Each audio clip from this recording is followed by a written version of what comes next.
Hello everybody. Today I was going to do a top 5 Wednesday, but then something happened which my brain sort of took precedent. What happened was that a very particular arc arrived at the store apparently yesterday when I was not at work. I saw it today, and after taking a moment to have a heart attack, revive myself, and then just gape at it, I snatched it up as quickly as possible. And that was an arc of The Bone Clocks by David Mitchell. That's right, The Bone Clocks by David Mitchell. The same novel I said was one of my most anticipated reads and new releases of 2014. We got an arc.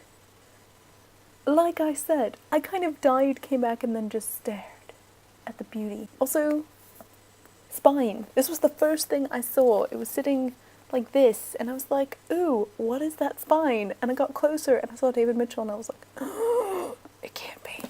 Pull it off, look at the cover, and I was like, oh my god, it's The Bone Clocks. It's The Bone Clocks. I am so excited right now, I cannot even explain. I didn't really say this in my most anticipated releases, but the way I was viewing this week, last week, and next week was that literally my three cerebral writers, the three adult fiction writers whose works really make me think, were all putting out new books, one after another. So last week was Colorist Tsukuru Tazaki and His Years of Pilgrimage by Haruki Murakami, which technically came out last year, but the English translation was coming out last week. Just on Tuesday, Paulo Coelho put out Adultery, his most recent novel, and then this is due out next Tuesday. Oh my god, I'm dying. I'm so happy right now. For those of you who are unfamiliar with David Mitchell, you might be more familiar with probably his most beloved and well-known work, which was Cloud Atlas. This came out in 2004-ish, I want to say, and it was obviously turned into a film starring Tom Hanks, Halle Berry, Ben Whishaw, James Darcy, Jim Broadbent, Jim Sturgis, and Duna Bay, and Hugo Weaving, Hugh Grant, and a whole host of other actors just in 2012. It was one of my favourite films of the year, without question. It was just so brilliant, I loved it, and I think the Wachowski siblings and Tom Twyker were able to take such a difficult book to adapt and adapt it really well. I found that so amazing because I looked at this book and said there's no way you can adapt this like as one movie. They somehow managed to do it, which was incredible. Obviously these are not David Mitchell's only works, he has a whole bunch of others. He broke out onto the scene with Ghost Written, which was his first novel, and then another of his that I actually own is Number9DREAM, which is sort of a Catcher in the Rye-esque book set in Japan, and actually I really don't like The Catcher in the Rye, but I really like Number9DREAM. Also, its cover is absolutely beautiful. This is just such a beautiful cover. I figured I wouldn't only just show off that arc, which made me so excited, even though it did, but I'd sort of talk about what it is I love about David Mitchell, or really kind of also examining why he's so popular, so beloved, and so widely read. And what is it about his authorial voice and style that makes him so unique and makes him such a highly praised author as well? He's been nominated for 2 Man Booker Awards, I think. One of which was Cloud Atlas, and the other, I think, was Number9DREAM. They both have little silver buttons on them that say finalist for the Man Booker Prize, so, I mean, I own his Man Booker finalists. That's really cool.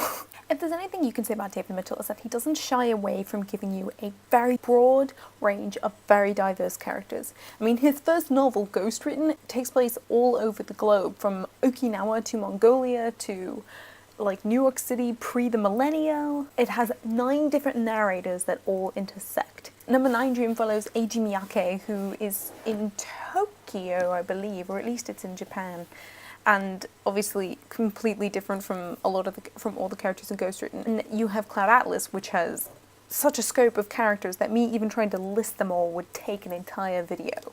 And I'm not even explain how they all intersect and weave their way around because too complicated, too spoilery, so let's just not go there. I think this is definitely from the fact that Mitchell is extremely well travelled. I know he lived in Sicily, and then he lived in Hiroshima, where he was teaching English, I believe, and I believe his wife is Japanese. Her name is Keiko Yoshida, so maybe that's me generalizing, but I think she's Japanese. But all of his novels deal with diversity, diverse characters, and places all over the globe. On a side note, I think it's really cool that, as David Mitchell says, you don't have to have traveled to a place to be able to write about it. You can look at pictures and descriptions of all sorts of other things. Do I personally think that's going to be the same as having actually experienced being there? Probably not, because there are sensory perceptions that you can't get from pictures, like what do the streets smell like? Is there a particular aroma that's kind of overpowering in different streets? And you don't get the same kind of like noise. What does the city or place sound like? You can imagine and you can throw it out there, but it may not necessarily be the same as having actually been there. But again, as Mr. Mitchell says, you don't have to have been to a place to be able to write about it. Though what I really think separates David Mitchell from other writers and what makes him such a force, really a literary force, is kind of, as I said, he's very cerebral, and it also definitely makes you think. I will tell just about anyone I meet, anytime I talk about this book to really anyone, I talk about how it's kind of a life-changing book. I mean, you could read it and think it's total BS and not care anything about it, but I read this book and it sort of changed my perception of how I look at people. One of the massive themes of this book is the idea that man is not an island, because it's, I think, frequently said that man is an island kind of unto himself, but it's really not true. And this book explores just how untrue that idea is, that man is not an island unto himself. Man is sort of, I think as he said, like archipelagos and things that connect with other people. Every little thing that a person does has repercussions and affects someone or something else. I really, really like that. Now, did I ever think that I'm an island unto myself? What I do and say doesn't matter. I think there's that naivete of youth that would think that it doesn't matter what I do. And obviously, I mean, for some of us, maybe the throes of depression and other things, that would make us all think that it just doesn't matter. Like, I'm completely alone, I'm completely isolated, what I do and say doesn't matter, nothing's gonna change. And Cloud Atlas sort of examines how, yes, we all make mistakes, and the same mistakes get repeated oftentimes throughout history, but there's always those people in each generation that try to change things. Sometimes it works and sometimes it doesn't, and it can be a long-term change or a short-term change. But the fact that somebody is trying to change it means so much. That's only one of the multitudes of things that at least Cloud Atlas talks about, and I always think that's really cool. I think another one of the big themes that he'll go through is kind of continuing on to that, isolation and loneliness. Murakami is another one who does isolation and loneliness especially well.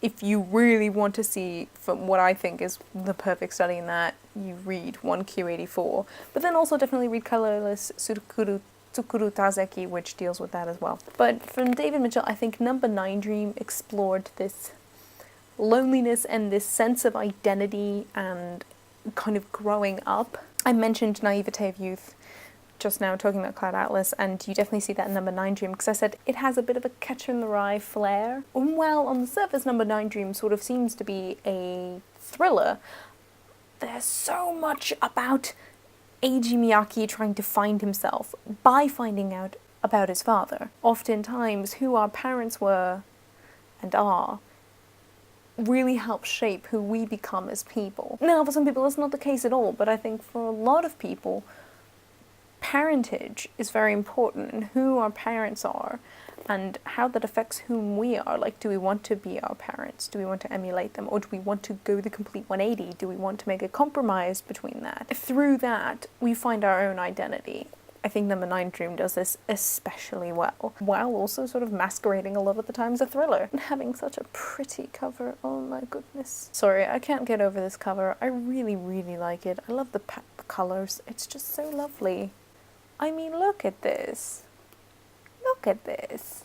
And finally, while I again have not yet read The Bone Clocks, as it's technically not out yet, and I literally just picked this up today, from what I've gathered in interviews, this is going to be dealing a lot with life and death, and what I'm assuming will then be themes of, like, eternity. At least one of his other novels has sort of delved into that idea. I'm curious to see where we go with The Bone Clocks. But that's it from me and my little ramble today, you guys, and so until next time, cheers.